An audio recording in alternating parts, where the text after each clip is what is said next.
Hoje, dois médicos para falar sobre saúde.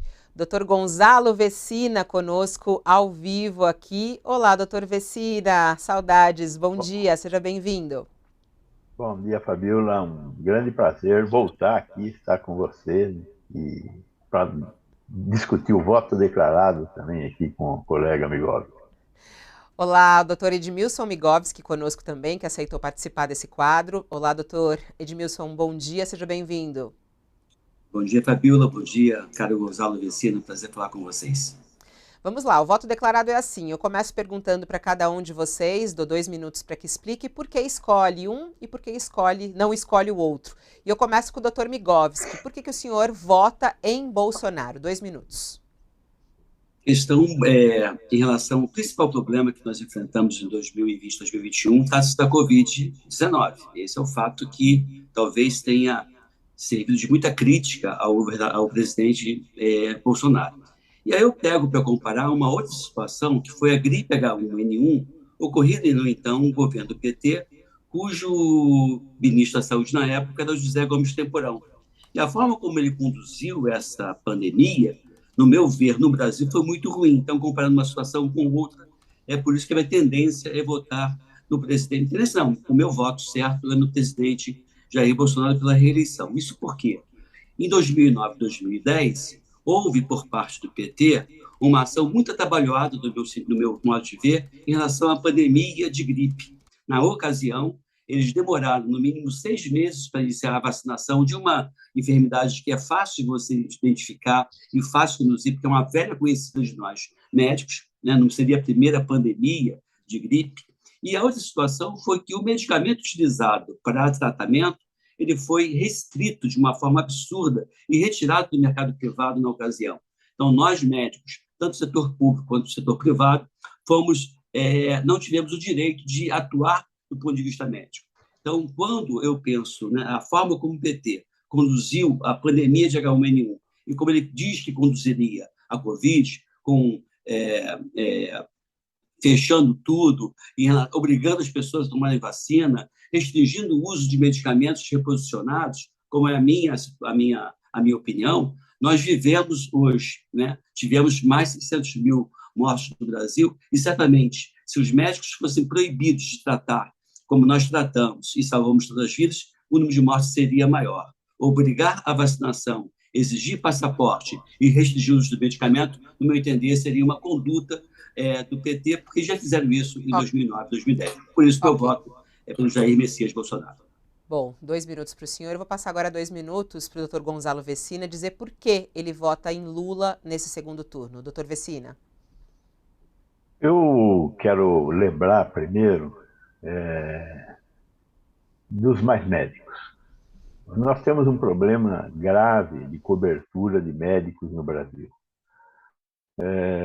O governo do PT conseguiu criar um programa chamado Mais Médicos, que trouxe para o Brasil 15 mil médicos cubanos. Houve muita crítica em relação a essa questão de serem cubanos, isso e aquilo.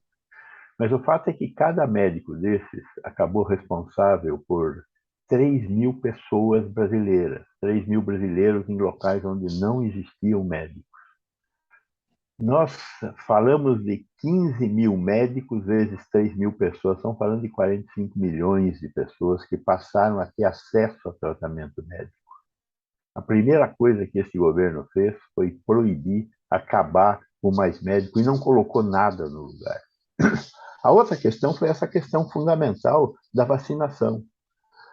O Brasil tinha condições de vacinar 70 milhões de pessoas e precisava vacinar 160 milhões de pessoas com 2 doses, 320 milhões de doses. Com 70 milhões de doses de vacinas, eu consigo vacinar em 5 meses. De janeiro a maio, nós teríamos vacinado toda a população brasileira e evitado 400 mil mortes que nós não conseguimos evitar e que ocorreram neste país porque nós não tínhamos acesso à vacina. Por que não tínhamos acesso? Porque ela não foi comprada. A Pfizer oferece vacinas ao Brasil desde agosto de 2020 e nós só fomos comprar vacinas em maio de 2021. Ou seja, faltou vacina por falta de compromisso político deste governo com a saúde da população. Então, é disso que nós estamos falando e é por isso que eu vou votar no Lula. Bom, na segunda pergunta que eu faço aos dois, o que tem no plano de governo de cada um deles que reforça o voto em um e não no outro? Eu começo novamente com o Dr. Migovski. O que tem no plano de governo na área da saúde que faz o senhor votar nele? Eu acho que é a questão do fortalecimento da pesquisa por ela mesma, né? Quando você fala da questão de algum, infelizmente, existe um viés nas universidades, na Fiocruz, um viés de esquerda, e eu estou passando por esse problema dentro da UFRJ, que não permite que você veja as coisas boas que foram feitas. Por exemplo, a própria pesquisa da vacina de Oxford, desenvolvida em parceria com a Fiocruz, teve o aporte financeiro do governo federal. A pesquisa que envolveu o estudo de nitazoxanida no tratamento imediato da Covid-19 teve o aporte do governo federal. Então, se você tirar esse viés político, infelizmente, que está, né, enraizado nas instituições federais, como, por exemplo, a UFRJ e a Fiocruz, você vai deixar aflorar as coisas boas que esse governo vai e tem oferecido. Então, você tem hoje um trânsito muito bom, inclusive com a permissão das emendas parlamentares que o governo nos repassou para os seus deputados e que nós fizemos muitas coisas na área da saúde. Ou seja, eu vejo que quando a universidade e a instituição apresenta um projeto positivo, há por parte do governo esse apoio, desde que seja uma coisa séria e bem conduzida, sem esse viés político.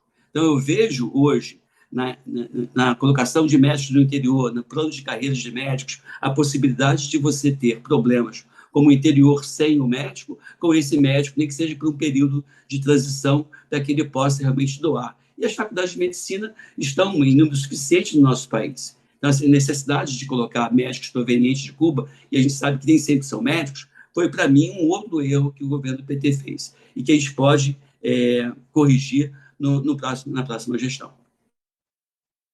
Bom, tem agora 2 minutos para que o doutor Vecina fale mais uma vez por que vota em Lula, do ponto de vista até dos projetos de Lula na área da saúde. Quais são eles, doutor Vecina? Acho que o mais importante projeto é o compromisso com um financiamento adequado da assistência à saúde. O Ministério da Saúde reduziu pesadamente seu investimento na saúde no Brasil nos últimos anos. Hoje, o Ministério da Saúde, que já foi responsável por 64% dos recursos do SUS, hoje é responsável por apenas 42% dos recursos do SUS. Isto vem caindo de 2016 até 2023. Em 2023, o Ministério da Saúde significará 42% dos recursos disponíveis do SUS. O SUS necessita do financiamento federal, que já foi 60% e hoje é 40%. Então, esse compromisso com melhora do financiamento é o principal motivo pelo qual eu vou votar no Lula. Mas existem outros. Há um compromisso de extensão da atenção básica, o compromisso de levar a estratégia da saúde da família para pelo menos 80% dos lares brasileiros, que é fundamental para combater essa carga de doença que nós temos hoje. Um novo arranjo dentro da federação para permitir um melhor acesso ao tratamento de câncer, as grandes áreas da ortopedia e da cardiovascular. Então, a proposta, o projeto de Lula para este novo governo é um projeto que tem leitura acabada. Não se tratam de promessas vagas, são projetos reais de intervenção no processo de saúde e doença no Brasil. E o principal deles, combater as desigualdades sociais. As desigualdades sociais é que matam. O Brasil hoje é um país muito mais pobre do que foi no tempo dos governos do PT. E graças a isso, nós vamos ter condição de diminuir a mortalidade infantil e a mortalidade por doenças evitáveis. Importantíssimo ter aqui os dois para que possam falar e a gente trazer um pouco mais de argumentos para o voto.